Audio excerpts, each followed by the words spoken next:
Atlanta is controlled economically by Pakistani community. If there were no Buckhead in Atlanta, Atlanta would be Bangla. It's great that you're sharing that because we need to know more about where it went wrong, and people need to tell the story so that we don't repeat it. Orlando is becoming that next Atlanta transplant. What people don't know is several weeks ago, the Trump administration specifically came for our community because he took 125 contracts. Eliminated. If you are going to school to come out making $50,000, let's just stay home and work the family business.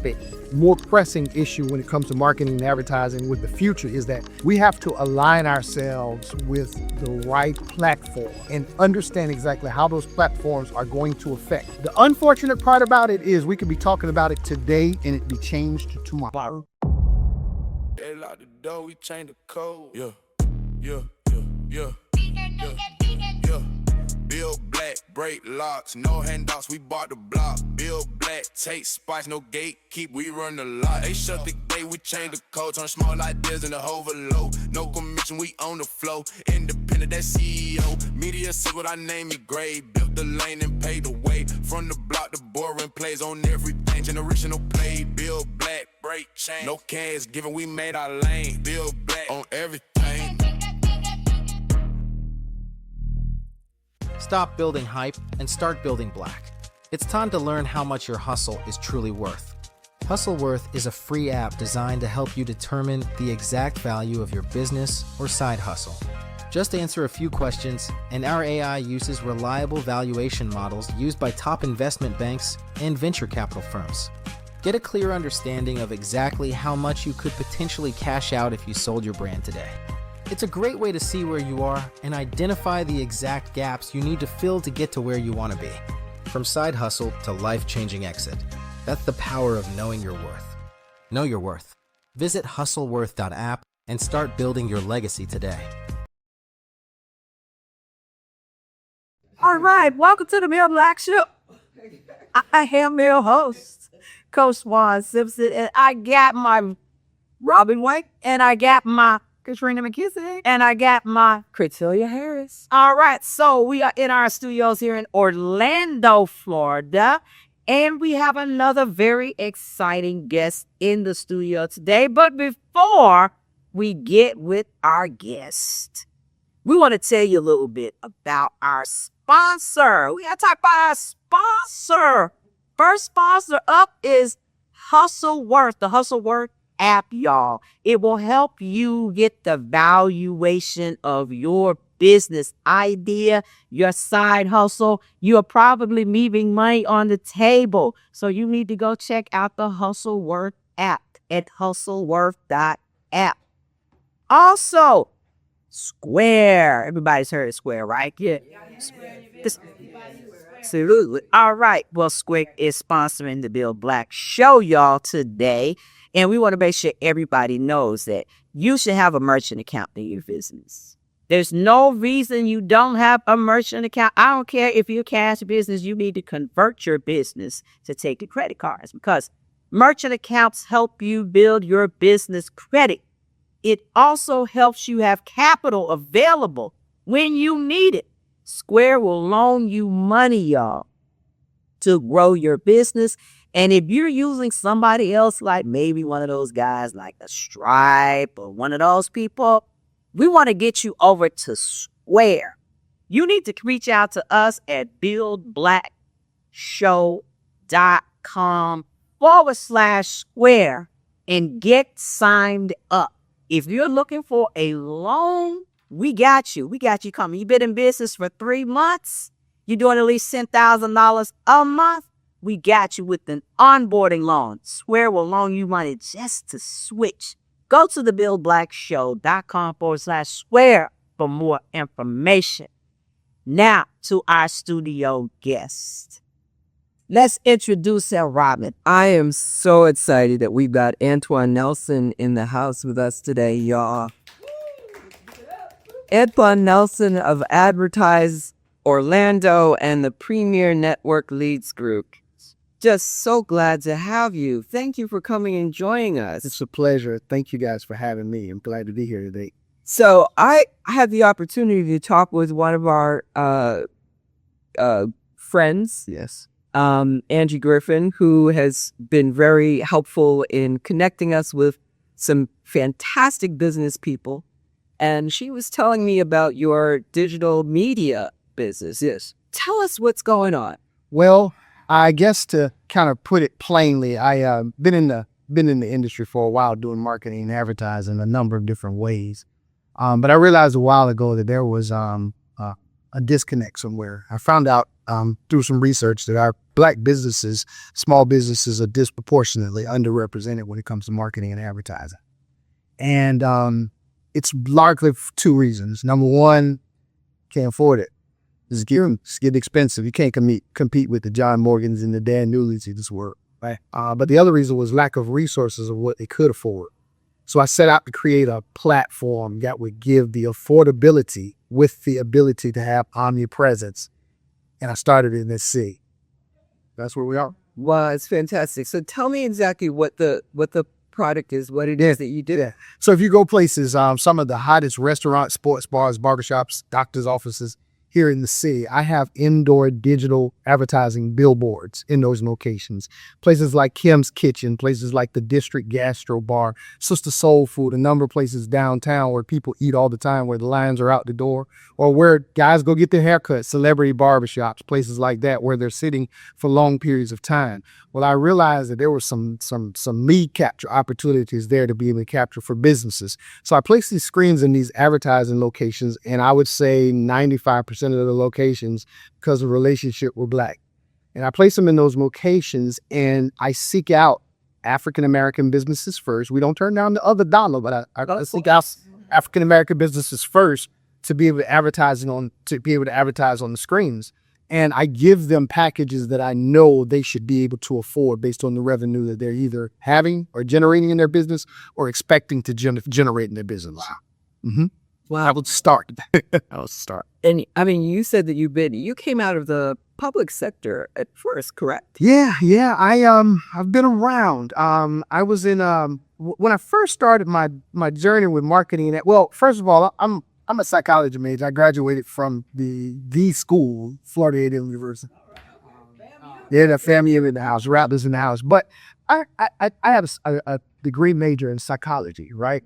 And I found out that it, from a standpoint of advertising and marketing, from the human behavior standpoint, I think it's the most impactful degree to have. To feel everything is studying of human behavior. How are people going to respond to what they see? So I didn't know it at the time, but it was really where I wanted to go, with what I was looking to do. So I everywhere I went, I took on a marketing aspect. I was a partner in a mortgage company for about 8-9 years, and everything that we did was centered around how do we get the buyers, the potential buyers, to the table? How do we get them? And the first thing was we got to market, we got to promote. It's the lifeblood, right? I just always had a concern because we weren't taught how to properly advertise from an African-American. Now, explain that a little, yes, ma'am. So we're taught, especially if we go and get a 4-year degree from college, go to school, get a degree, go work, that's something, right? Then we go to that job and we find out, I can do this on my own. And we go and we take the expertise that we've gained and learned from our educational career and our career, and then we go start this business, right?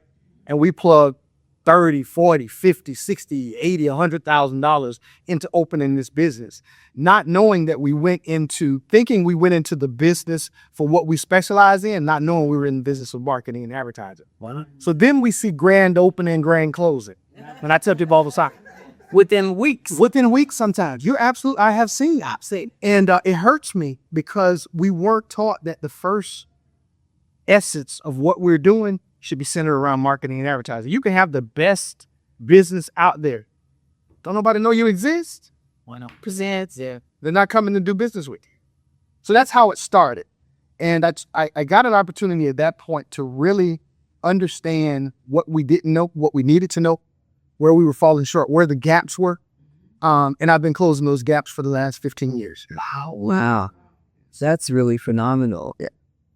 And so You told me you've got 40. Yeah, we're at about 43 or 44 locations here in Central Florida right now. And it's basically indoor billboards, just like the outdoor digital billboards you see. Every 10 seconds, there's a new ad. But what we were able to do is to kind of identify where the price points needed to be for small. I love working with smaller businesses. I love working with businesses who have concepts that are out of the box. I tell people all the time, I have nothing against realtors, but it's a billion of them in the city. So I cringe when they call me because, like, how am I going to help you separate from the rest of them? But if you call me, you tell me, do you have something that's out of the box that needs to be trailblazed? Between everything that I have on my platform, from the digital advertiser screens to the leads group networks to the consultation, I take on those clients with a lot of fervor because I believe that they're needed and that we can really help them here in the city. So let's talk more about that, because people don't spend a lot of marketing money.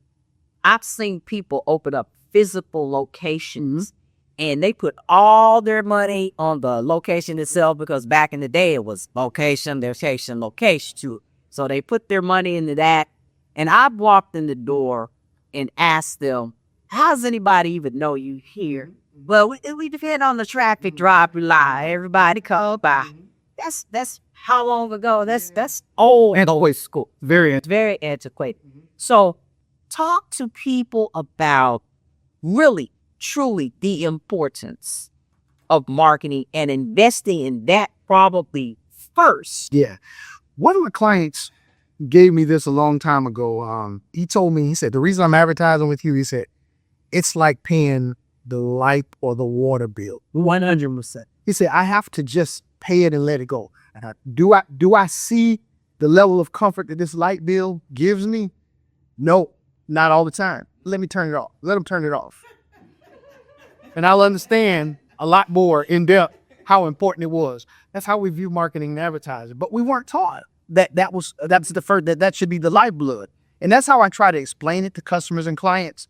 The problem has been over time, though, is that, number one, the lack of resources to where people are teaching people how they should be marketing. In today's age, with digital marketing, targeted marketing, geofencing, omnipresence marketing, all of these things that we have, it's there.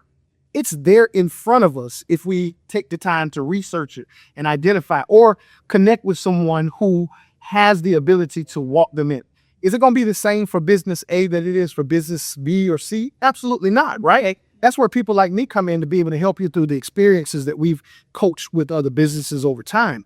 But there is a plan, there is a strategy, and by and large, I mean, we got ChatGPT now. Like, you say something, AI first. We have a saying in my group circles, AI first. I get up if I'd be scrolling like this for minutes before I got to the bottom of my searches on ChatGPT and all of the AI components that we use. But it's because we have everything at our fingertips. One of the gentlemen that I'm real close in my circle, he said something not too long ago. He was like, we don't have the barriers that we used to could say, right, holding us back anymore. The playing fields are even. The only thing they ain't do is give us our 4 acres and a mule. That's it. Not take this knowledge over 4 acres. So it's At this day, yeah, 100%. So I try to encourage people, and I think it's happening with the personality that's being built through Advertise Orlando and Premier Network Leads Group here in the city. What I get more now, and my phone, it's been ringing since we've been here, but I get calls. Hey, I was told you're the guy that can help me take my business to the next level. I was told that you're the guy that if I want to get my business out, that you can help me. I can be that, right? We just have to start at a point to know exactly what your expectations are, what your goals are. And every business needs that coach in their life. 100%. Yes, absolutely. On prejudice. I agree. Talk to us about the Premier Network Leads Group. Yeah, I see that smile. That's everything. It's my baby sent from God, man. I tell you. So years ago, I was when I first decided to step away from a corporate type career, I was doing business with a banker through PNC, and she invited me to a BNI Leads Group. I tell people, I reinvent the wheel and put a little paprika, a little spice, a little Lowry seasoned salt. But she invited me to a leads group, a B&I leads group, if you all are familiar with B&I, right? Yeah. So I went and I saw what I knew had potential, but no one had the melon in the room. That's right. Which is not always a bad thing. Like I say, we deal with dudes. It's like, it's not always a bad thing because we want money from multiple sources. But I knew as I continued to build out Advertise Orlando, and I remembered from my experiences there that there was an opportunity for us to create something like this amongst African Americans. And I got a lot of pushback.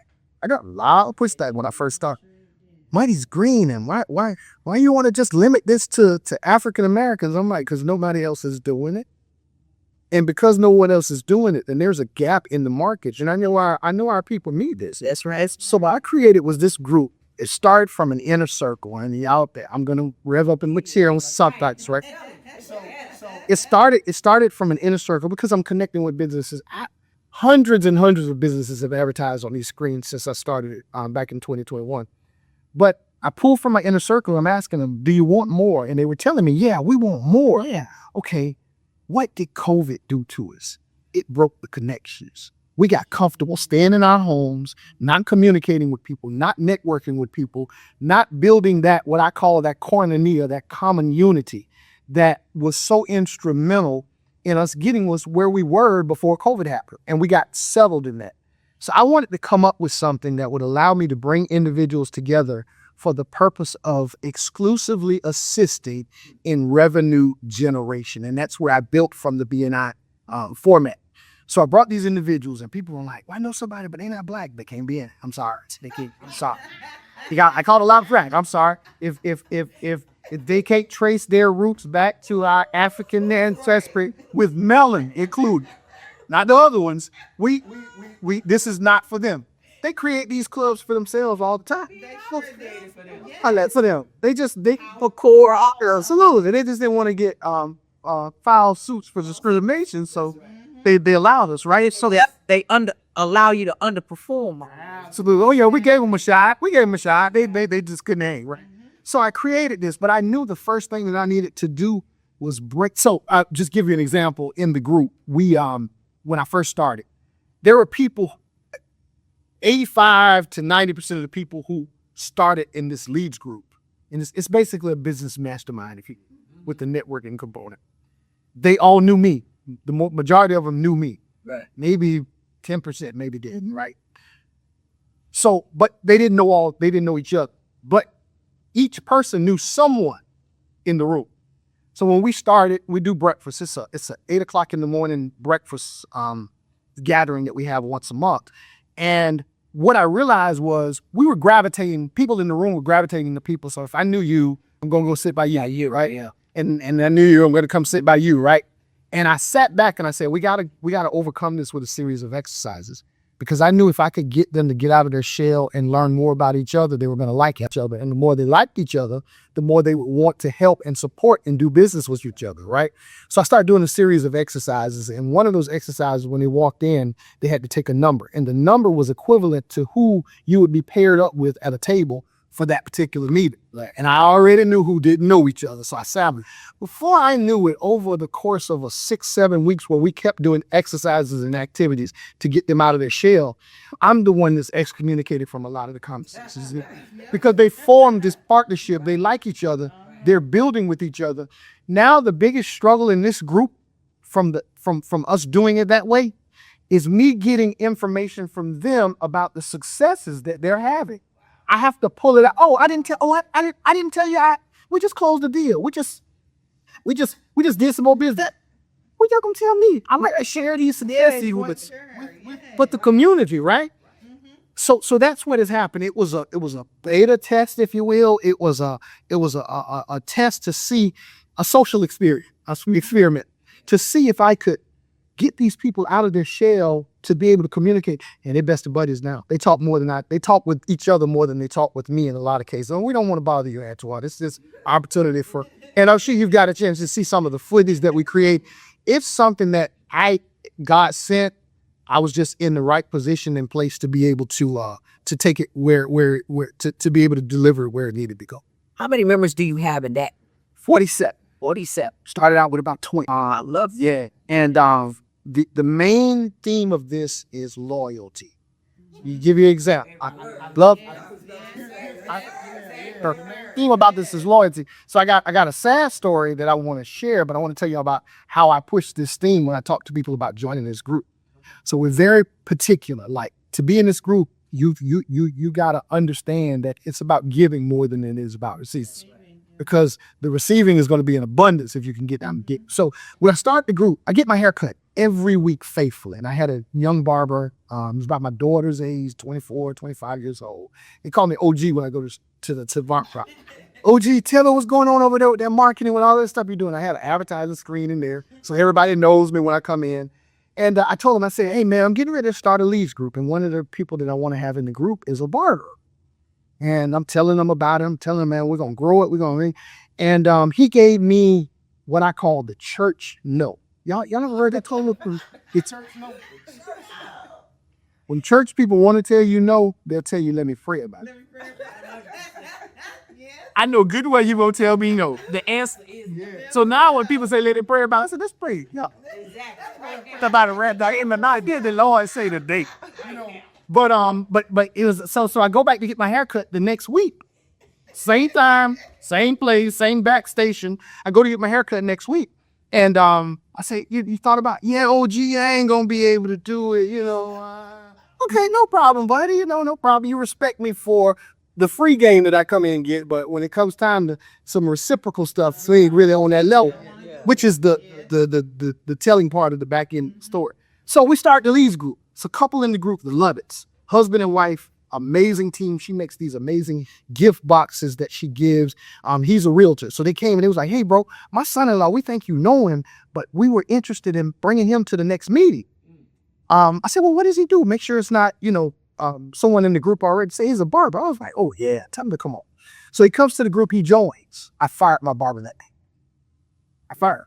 Had to. I called him. I said, hey, man, you fired. Had to. I said, because if I'm going to set the example Right. of how we do business in this group, there's no better time than this example today. He's my new barber. And to this day, when I walk in, I got a standing appointment every week to get my hair cut with the barber that's in the leads group. That's right. That's what it's about. So the reason that I was sharing that was because something near and dear to my heart that recently just happened here in Orlando. I don't know if you guys have heard of it. I don't mind sharing. It was a cigar lounge called the Cigar Box, owned and operated by an African-American. Just doing great work here. I mean, when you walk in there, the place was exquisite. The leather seats, the bar, everything just was a black-owned cigar lounge. And when it first opened, everybody out there supporting, we're out there supporting, right? Along comes a Peruvian-owned franchised or corporate cigar lounge that opens up. Oh, I'm sorry. Yeah, that opens up in the city. And they all flocked over there. Cigar lounge, cigar box is now closed. It's closed. Wow. And it breaks my heart because I'm looking at I thought the ice was a little cooler. over here. Yeah. So he's closed, and of course I literally had people when I was at the cigar lounge because I love to go over there. It's a great place to meet people. A lot of movers and shakers were at the cigar box, right? So I literally was there one day, and there were people telling me, "Say, yeah, bro, man, you got to come on over here with us to the other spot." I ain't gonna say their name because they all deserve high credit. Said, come on over here, this other spot, man. You put some screens up over there. I'm like, y'all literally are talking to me about that place in here. So they were inside the black-owned spot. Tell them all about the other spot. Go to the other spot.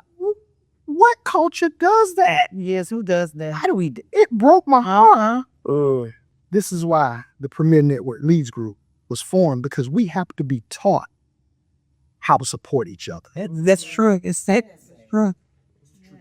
How to support each other and how to keep those dollars, in our community. Yeah, you have to teach each other that. We're gonna teach. It has to be taught. Yes. We lost it somewhere. Lost it. Yeah. Well, the reprogram is People. Because for the longest time we had black businesses, we couldn't go anyplace else. So you know, we kept the money, and we took care of each other. We took care of our families. We took care of our children. Real community. Yeah, absolutely. Absolutely. So in a lot of cases where I go to the B&Is and citrus clubs and places like, I'm the spook that sits by the door to bring you back to my people. Yes. But I'm intentional. I dedicated my entire business and career to teaching us as a culture how to support each other and bring those dollars back. Now, you know, I'm from the Atlanta area. Okay. So I mean, we're transplanting ourselves here in Orlando. yes, we are. Yes, they. And the reason we're doing that is because we're losing that in Atlanta. We're losing it. The poverty rate in Atlanta is extremely high. Black people are no longer the majority population in the city. So black people don't even control Atlanta. Wow. It's controlled. Don't let the entertainment fool you. Yeah, definitely don't let the entertainment fool you, because that's all it is. That's all. Black Atlanta is virtually no Atlanta now. Atlanta is controlled economically by Pakistani communities. That's who has the largest wealth pool in Metro Atlanta. Wow. The average black family in Metro Atlanta lives in poverty. In Metro Atlanta. Wow. If there were no Buckhead in Atlanta, Atlanta would be bankrupt. It is the only thing that's holding Atlanta financially together. The city, the Buckhead, which wants to become its own city. Absolutely. I heard that. And they are going to get it done at some point. And when that happens, the school systems are already in dire straits in the city of Atlanta. But when they remove that tax base from Buckhead, Atlanta will be straight poverty. Wow. And you know, I guess the interesting thing about that, because I know the origins from the airport development. When we were in a strategic position, it's great that you're sharing that, because we need to know more about where it went wrong. Yes. And people need to tell the story so that we don't repeat it. Because you are absolutely right. Orlando is becoming that next Atlanta transplant. You are absolutely right. Already now. Yeah. And if we don't tell the stories, if we don't know, we're gonna repeat it. And we don't want to repeat it. We don't want to repeat it. No. We did some things in Chicago a certain way. Chicago still maintains its economic stronghold, but we lost a lot in that process as well. Right. The largest wealth pool of black people in this country, it has never been Atlanta. It's been the DMV. Absolutely right. It's the DMV. That is where the largest pool of black wealth in America. In the plus, that's right. Into our, That's right. But it's taking a hit. But it has recently taken a hit from, especially the Trump administration, with all of the removing of contracts. Absolutely. But what people don't know is several weeks ago, the Trump administration specifically came for our community because he took 125 contractors that were specifically located in the city of D.C. That were specifically getting federal contracts under the disadvantaged business clause. So that came straight for us. Disadvantaged business in D.C. eliminated. Completely. Cut all of their contracts. Ended their contracts immediately. That's 125. We know they are black businesses because they are under the category of disadvantaged businesses. 125 companies that employ hundreds of thousands of people eliminated weeks ago. Zero on the news about it. No conversation. We're talking about a boycott of a large retail store, but we're not talking about We're too distracted. So It's being switched. And we're extremely distracted right now. So what you're doing is the core of what we need to do to continue building black, even if we have to rebuild black. And if we have to be in cities where people's mindset are so hungry for it, I feel that people are so hungry for it here because it's almost like what we said earlier. We kind of forced to work together sometimes in certain places. But I hate what happened to the brothers' cigar line. Yeah. And I'm hoping that I get an opportunity to share this message, not just from my experience, but bringing in people that can tell this story of what's happening in other cities, because Orlando is just a microcosm of what we're seeing across the country, right? There are going to be some places that are going to have this opportunity again, like Atlanta did, like the DMV did as well. But if we don't learn the lessons, if we don't put ourselves in a position, people who have arrived, our big attorneys, our larger firms, construction firms, all the way down to the small business that's working out of their house, we got to figure out a way to tell this story so that it doesn't repeat. But Orlando is primed for that growth and primed for it to happen like the fall. Oh, absolutely. Yes. You're absolutely right. We don't want that to happen. Yeah. I'm doing everything I can to share the message. You aren't. Yeah. And so Advertise Orlando was just start. We're actually in the process of moving things over to a national brand, if you will. Sure. Because we're going to take this entire concept from the advertising screens to the leads group and the consultation. Can't leave that out, right? Because people need to know what they need to know, take a business to the next level. And we want to market this in every community. So I'm looking for community partners in every community that we can go into where there's an opportunity to be able to grow this concept. Love it. Love it. That's amazing. Yes. Powerful. So what is it that you see as the future of marketing for people of color, Black people specifically? It's a lot in one question. That's easy. Yeah. So first and foremost, we got to educate ourselves. I think right now the biggest thing is every marketing strategy or a marketing. Now, are you talking about college degree education to my financial education? So I'm a holder of a college degree that I think that could have been a great waste of time if I didn't connect it properly. I have nothing against people going and get college degrees, but the knowledge is not being held back from us anymore because we don't have a college degree. We have more people becoming millionaires out here, African Americans becoming millionaires that don't have a college degree, never set foot on a college campus. So that tells us all day long that it's not me. Now, I got kids, got a daughter that's headed to law school right now. I got a son that's in his master's program at Albany State. My daughter graduated from Florida A&M. My son is at Albany State University. So we believe in the educational component, the transitional educational component, right? But I'm telling both of them, and I told them before they went to school, if you are going to school to come out making $50,000, let's just stay home and work the family business. This is it. We have to educate ourselves properly. They're not holding back the education from us anymore. That's right. So we got to start there. But I think the more pressing issue when it comes to marketing and advertising with the future is that we have to align ourselves with the right platforms and understand exactly how those platforms are going to affect. The unfortunate part about it is we could be talking about it today and it be changed tomorrow. That's it. So we have to stay abreast of the changes.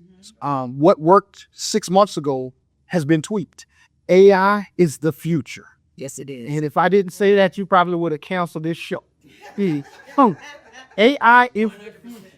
I have a gentleman in my inner circle that is building platforms for receiving telephone calls, outgoing, ingoing mail, everything that a small business needs from an AI standpoint to help them run more efficiently and get further down the road. He's building it and handing it over to small businesses with the tutoring and everything they need so they can go out there and do what they really are able and capable of doing more, which is sell what it is that they have the capacity to be able to sell.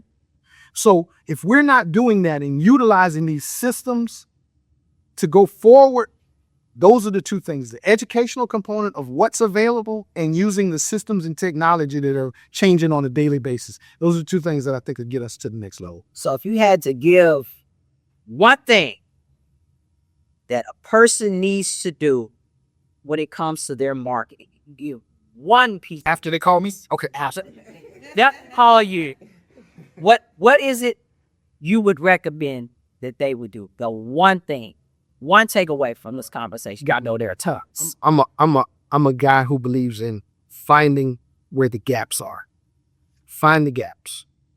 Where are we not having success in growing revenue in the Black community? So if you don't mind, I'm going to expound on it just a little bit so that I get right now. So I'm a behind the scenes person of this huge group on social media that allows people to come in and advertise Black businesses and all these different things, right? There's certain businesses that I've already identified. It's called the Black Business of Orlando. Okay. 30,000 plus members in this group. African Americans, you got to be African American to be a part of that group, right? But so I approve messages. One of my roles with the group is to approve messages, and I'm looking at all the messages come in. I'm able to assess what businesses Black people have trouble finding that aren't out there. So I'm gonna give you one, and then it's gonna kind of answer this question. There's only one African American that is 100% focused on cleaning carpet in Orlando. One. I've tried to find others and I can't find them. Like, it's my job to find them, right? Right. 85% of the homes and apartments in Orlando have carpets. Yeah. He can't possibly service everyone who needs to serve. We're not even talking about people of other descent, people of other races who need their carpet cleaned. They'll hire a Black person to clean their carpet just as well as they would a white person, right? One, we don't find the gaps properly. We all want to run out to something that has been foreshadowed to do well. That's why we got so many realtors and car detailers, right? Okay, because it worked for my cousin Rob. I'm gonna go ahead and open up one across town.